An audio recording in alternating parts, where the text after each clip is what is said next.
Gospel gives us a great indication of understanding Jesus' authority.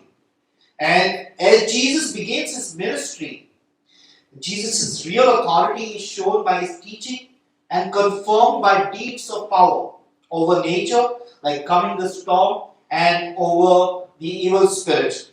As we look into the real authority of Jesus that comes from God, we look at two things that happens to people. It restores them to good health and brings them healing. These are the two important elements of a real authority. And that is what Jesus is communicating. By God's presence, this is what happens to each one of us.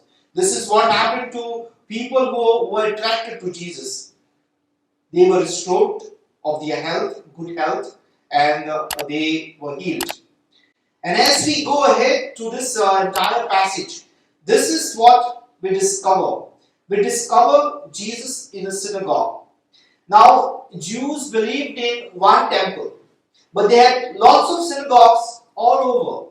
And the role of the synagogue was to read the scriptures and proclaim it and interpret it for the people. So the synagogue authorities would invite anybody to be part of this discourse every Sabbath. So in that way, Jesus got invited into the synagogue at the early part of his ministry. And we will discover Jesus at the end part of his ministry and the early Christians, the synagogue and the synagogue leadership were the chief opponents of Jesus and the early Christians. The synagogues that welcomed the real authority, in fact, gradually started to deny the real authority of Jesus, and they had started to hate him and hate his followers. There was something very important here.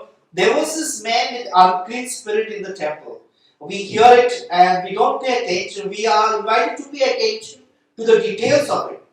Now, the unclean spirit, in all normal circumstances, would not have been allowed into the temple, into the synagogue. So, somehow this man possessed with the unclean spirit trespassed, and there was no guard probably at the synagogue door and came in. Imagine a scenario like that today. Like we have the scenario of restriction of who can come to the church, who can come for a worship service. In a similar way, the synagogue had their own rules, and if you were considered unclean, you were not given entry to the synagogue.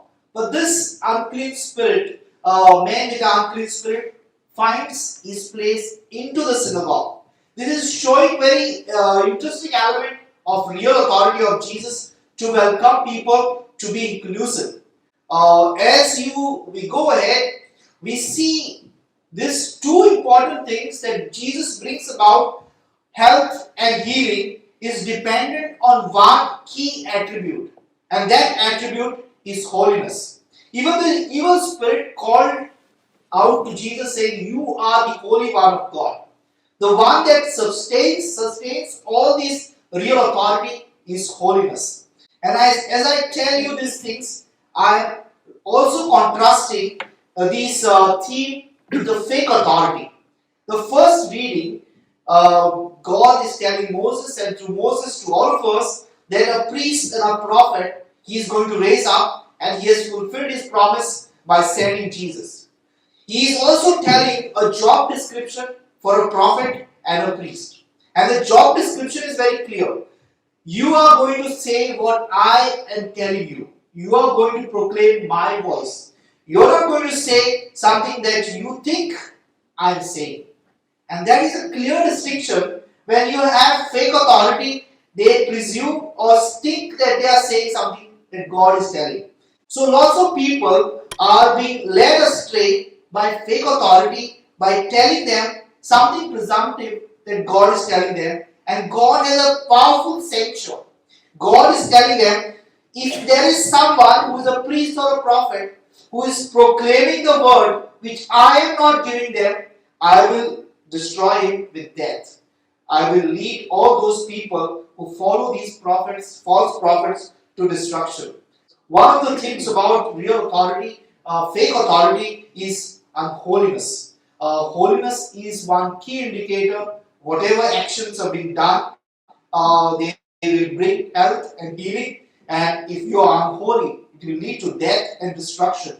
This is the powerful element that comes as a contrast to our message today. So Jesus' authority brings us health and healing, whereas fake authority brings hatred and definitely horror into our lives. So we see this fake authority being described by the Scribes and the Pharisees. The Scribes were considered to be authority to interpret the Torah. Torah is the law. So the Scribes had this authority, and with this authority, the Scribes made their life comfortable. Instead of making the real authority makes the life of other people comfortable, the Scribes and this fake leadership is always towards self-glorification, idolizing themselves, and that is what happens. Therefore, these readings, the first reading and the gospel reading, are very much connected. The gospel reading talks about the real authority that brings health and healing through holiness. The fake authority is to be shunned because it brings hatred and horror and unholy things and destruction into our life. May we have this grace to believe, to choose, and to experience real authority that comes from God, experience health, healing, and holiness. And may we have the grace to avoid fake authority that leads us to hatred, horror, and unholy things.